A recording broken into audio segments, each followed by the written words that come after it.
Bonjour à tous et à toutes.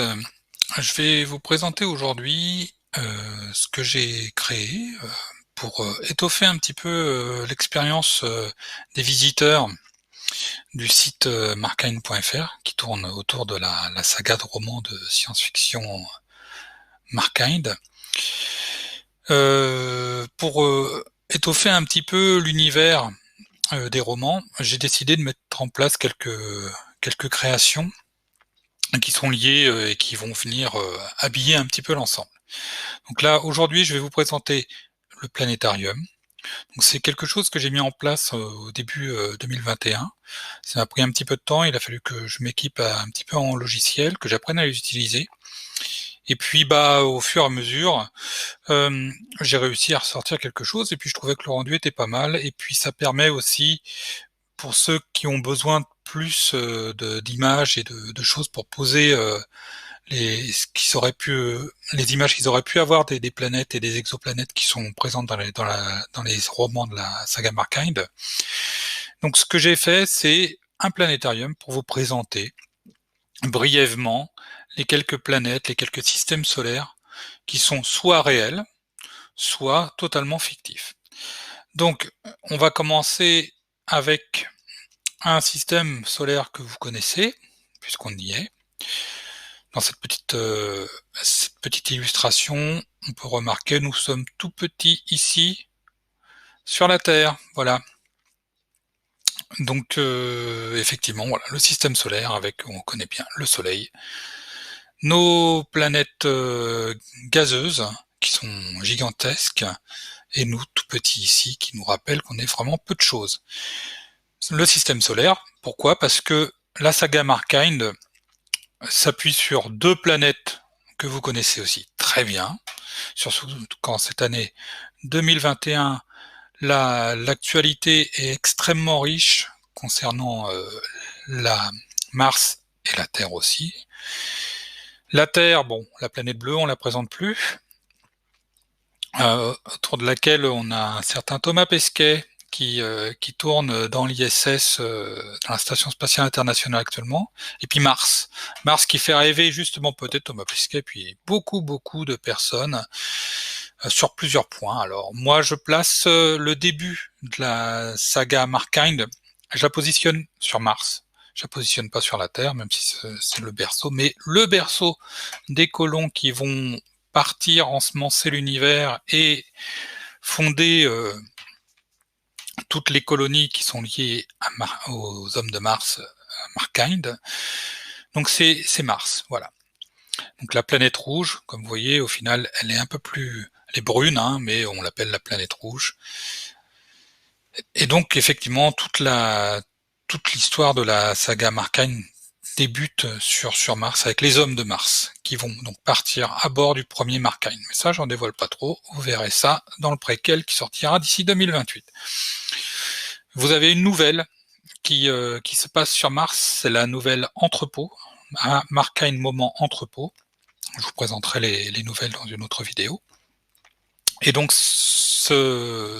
tout se passe sur Mars, tout ce qui concerne cette nouvelle se déroule sur Mars, dans un futur pas très lointain, mais assez pour déjà se projeter qu'il y a eu quelques générations sur Mars qui se soient passées, et vous verrez que l'ambiance est pas si drôle que ça. Voilà. Donc on part de Mars, donc comme les hommes de Mars, et ils sont partis avec le vaisseau mère sur le premier système stellaire qu'ils ont voulu ensemencer.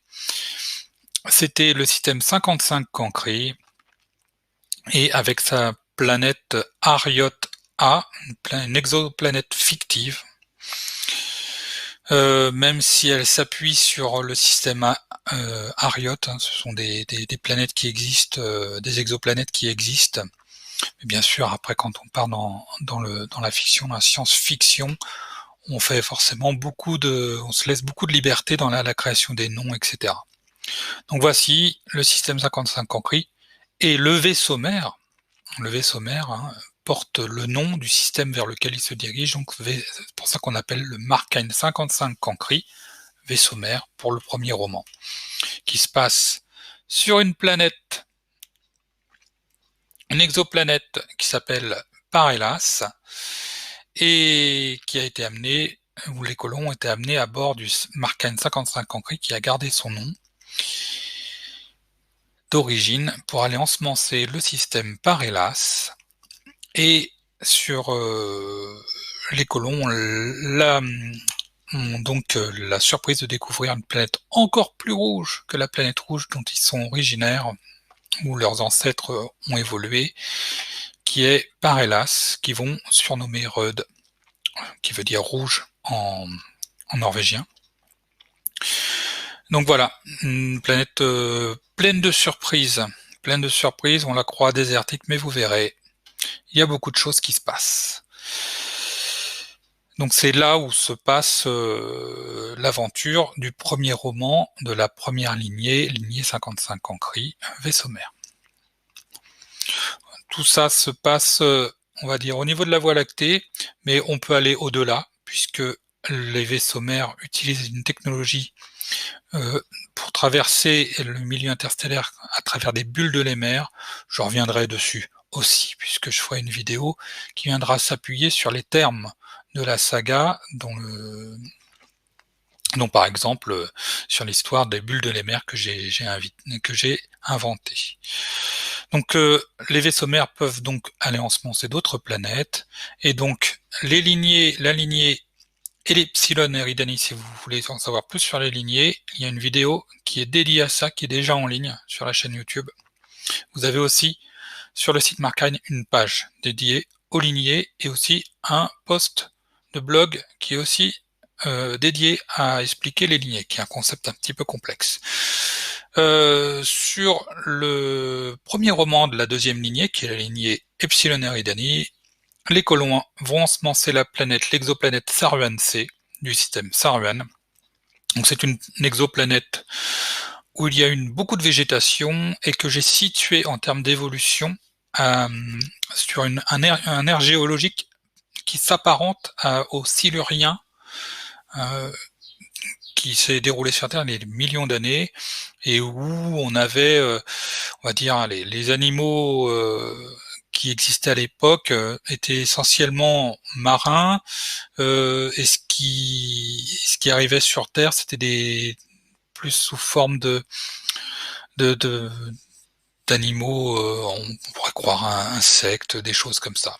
Donc c'est le Silurien. Après, j'ai pris beaucoup de liberté pour créer une faune liée à Saruman C qui serait pas du tout terrienne. Je vous invite à aller voir sur les pages Wikipédia, le Silurien est très bien expliqué, donc c'est un aire géologique terrien qui est très ancien, antérieur à l'ère des dinosaures, si vous voulez situer un petit peu. Donc très très loin de nous. Et donc elle n'a pas eu tout un tas d'extinctions de masse de faune, et du coup Saruman C a beaucoup de faune et de flore qui s'est développée, et la flore d'ailleurs qui est prédominante au niveau de cette planète est une flore qui s'apparente beaucoup aux fougères.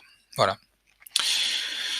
Enfin, pour la troisième lignée, qui est la lignée Fomalo, on retrouve une exoplanète que j'ai inventée aussi, qui est une exoplanète océan, et où vous serez donc plongé dans l'aventure, puisque le livre sort en août 2021, et si vous regardez cette vidéo au-delà, eh bien sachez que l'aventure se passe au niveau de l'océan de Fomalo AE, avec beaucoup de rebondissements.